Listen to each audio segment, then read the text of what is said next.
Bueno, bienvenidos a todos a este espacio en el que iremos compartiendo distintas reflexiones. Muchas veces en la vorágine de la vida cotidiana vamos respondiendo a lo urgente. ¿Y es realmente lo urgente lo más importante? Estando en la clase, un alumno le hace una observación a su profesor que también era sacerdote y le dice: usted habla de los sacramentos como si fueran lo más importante en la vida. ¿No le parece un poco exagerado?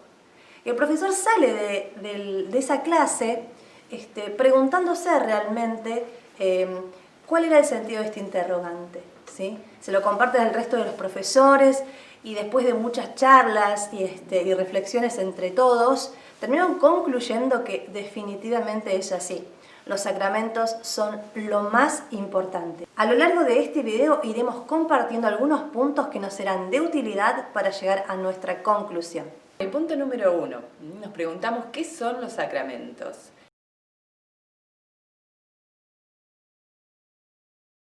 Decimos que son signos eficaces de la gracia de Dios. Cristo a través de la Iglesia instituye los sacramentos. Es Cristo el que bautiza, el que confirma, es Cristo el que suministra los distintos sacramentos. Pero ¿cómo percibe el hombre este actuar de Dios en su vida? Bueno, el hombre, tanto ser corporal como espiritual, necesita recibirlo a través de signos y de símbolos materiales. Por eso podemos decir también que los sacramentos son signos visibles de una gracia invisible. Decimos entonces que los sacramentos tienen una materia que podemos percibir, palpar, sentir. Así, por ejemplo, el pan y el vino son el signo de la Eucaristía. Las manos impuestas son el signo de la confirmación. El agua es el signo del bautismo. Vemos entonces cómo los signos y los símbolos ocupan un lugar fundamental en la vida del hombre. El hombre, por ejemplo, como ser social, necesita de los signos para comunicarse también con los demás. Y bueno, ¿y cuáles son estos signos? Y son, bueno, el lenguaje, ¿sí? Los gestos, las acciones. Lo mismo sucede con nuestra relación con Dios. Pero ahora preguntémonos, ¿qué es lo que comunican los sacramentos? Comunican la gracia, que es ese regalo invisible por el que tiene lugar la acción de Dios en la vida de los hombres. Fíjense que Dios, a través de su gracia, puede santificar a los hombres, es decir, puede santificarnos. Al mismo tiempo, mediante los sacramentos, el hombre rinde culto a Dios. Por eso decimos que son comunicación. Los sacramentos permiten esa comunicación, esa ida y vuelta entre Dios y los hombres. Comenzamos con el punto número 2 y nos preguntamos qué es la gracia. Para algunos puede ser un término familiar, pero quizás otros lo conozcan o lo escuchen por primera vez. Podemos comenzar diciendo que la gracia es una profunda relación entre Dios y el hombre. Cuando el ángel Gabriel saluda a María, en el momento de la anunciación, le dice la llena de gracias. Fíjense que esta palabra, gracia, viene de la misma raíz verbal que alegría. ¿Por qué? ¿Qué significa esto? Que quien recibe la gracia experimenta la alegría que viene o proviene desde lo más profundo del corazón y permanece en la persona. Significa que la gracia es alegría. Pero esta no es la alegría que el mundo de hoy nos quiere presentar, sino esta la alegría que viene del profundo encuentro que vivían con Dios en los primeros cristianos. Ellos supieron hacer de la vida un verdadero encuentro con Dios. Compartían todo con alegría, ¿sí? Con sencillez de corazón. Por eso decimos que también esta gracia es vida. Un hombre en estado de gracia se ve distinto, su vida contagia de otra manera, ¿sí? Su testimonio también es atrayente. Por eso decimos también que la gracia no es una energía, no es una vibración, ¿sí? La gracia es Dios mismo haciéndose presente en la vida del hombre. La gracia decimos también que es un don sobrenatural. Es un don porque es un regalo. Dios le da a sus hijos el regalo de la gracia para que podamos participar de su propia vida divina. Y sobrenatural porque excede las capacidades de la inteligencia, excede la fuerza de la voluntad. La gracia de Dios nos impulsa a una mejor versión de uno mismo. Necesitamos de la gracia de Dios para ser mejores de lo que somos. Bueno, y llegamos al punto 3. Nos preguntamos, ¿cualquiera puede recibir este don? Y bueno, veámoslo con un relato. Dice que había un hombre que había hecho una obra muy hermosa y tenía que exponerla. Bueno, el día previsto va hasta el lugar donde tenía que exponer la obra y resulta que había un montón de gente, estaba lleno de periodistas, estaba lleno de autoridades, mucho público, porque resulta que era un artista de renombre muy reconocido. Cuando llega el momento, el pintor tira el lienzo y deja a la vista una obra que dice que dejó a todos con la boca abierta. Lo aplaudieron, lo ovacionaron. ¿Y qué obra era? Nada menos que una pintura de Jesucristo que estaba golpeando una puerta. Dice que era tan hermosa la obra que Jesús parecía vivo.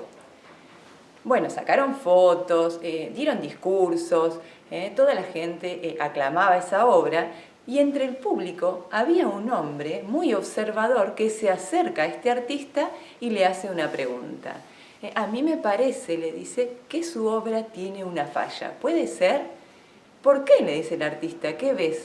Y le dice, en la puerta donde Jesús está golpeando le falta el picaporte. ¿Cómo hace para entrar? A lo que el artista le dice, esa puerta es la puerta del corazón del hombre. Solo se puede abrir del lado de adentro. Cristo quiere hacernos participar de su vida sacramental, ¿sí? De su vida divina. Está a la puerta y llama, nos invita, nos ofrece una vida sacramental y el maravilloso regalo de la gracia. Pero también nos da la libertad de elegir. Nosotros somos libres de abrir la puerta del corazón a Cristo.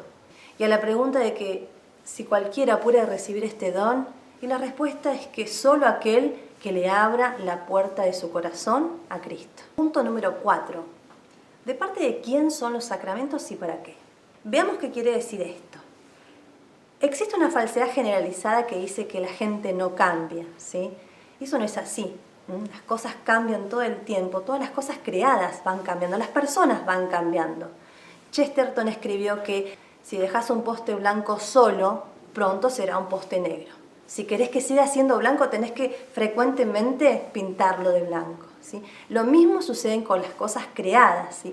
Están sujetas siempre a modificaciones del ambiente, del entorno. Y así como estas cosas creadas, lo mismo ocurre frente al torrente de cambios negativos que experimenta el mundo. Vemos ideologías, guerras, exclusión social, marginaciones, todo en definitiva una gran falta de amor que experimenta el mundo. Es por eso que Dios, a través de la gracia, quiere cambiarnos. ¿Para qué? Para nuestro bien, para que como ese poste blanco podamos permanecer en el estado que estamos llamados a ser. Y lo hace a través de cosas sencillas, como veíamos antes, ¿no? Utiliza el agua, por ejemplo, en el bautismo, o el pan en la Eucaristía. Pero por nuestro pecado nos cuesta ver lo que Dios quiere para nosotros, ¿sí? Recordemos que Adán y Eva lo tenían todo, tenían la posibilidad de disfrutar del paraíso, de la compañía de Dios, ¿sí? Y sin embargo su soberbia los llevó por otro camino, los llevó por el camino de la desobediencia, y es así que rechazaron el regalo de la gracia, ¿sí? Hoy el pecado es nuestra herencia, nosotros nacimos con este pecado, heredamos este pecado. Y es con lo que hoy tenemos que luchar día a día para poder acercarnos cada vez más a Dios. Es la herencia que hemos recibido. Y este pecado heredado nos complica seriamente nuestra relación con Dios, con los demás y con la creación de nuestro alrededor. Y miren, muchas cosas nos pueden querer hacer tropezar cuando decidimos seguir este plan de amor, este plan que Dios nos ofrece.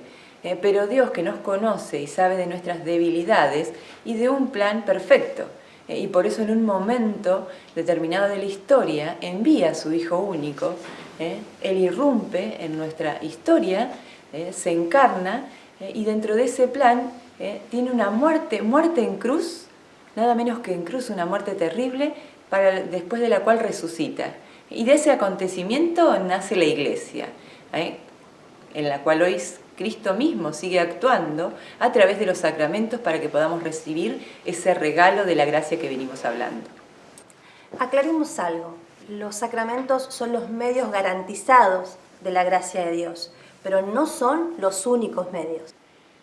También tenemos que tener presente que los sacramentos obran por sí solos. Hay algo en el propio sacramento que comunica esa gracia, ese don, ese regalo que Dios nos quiere hacer. Si entendemos entonces lo que son los sacramentos y lo que significan en la vida del hombre, podemos preguntarnos, ¿hay algo más importante que estos sacramentos en la vida? Y la verdad es que no hay nada más importante, porque de esta manera Cristo se hace presente en el medio de su pueblo, en el medio de la gente, ¿sí? Los sacramentos no son solo signos, sino que son realmente verdaderos encuentros con Cristo. Y llegamos entonces al quinto punto. ¿Cuáles son los sacramentos? Y bueno, podemos enumerarlos de la siguiente manera. Bautismo, Eucaristía, confirmación, orden sagrado, matrimonio, unción de los enfermos y reconciliación. Estos 7 sacramentos corresponden a todas las etapas, todos los momentos de la vida de fe de cualquier cristiano. Y siguiendo esta analogía, podemos decir que hay 3 sacramentos de iniciación: el bautismo, la Eucaristía y la confirmación. Ellos se introducen en la naturaleza del hombre y lo marcan en esta vida y en la venidera.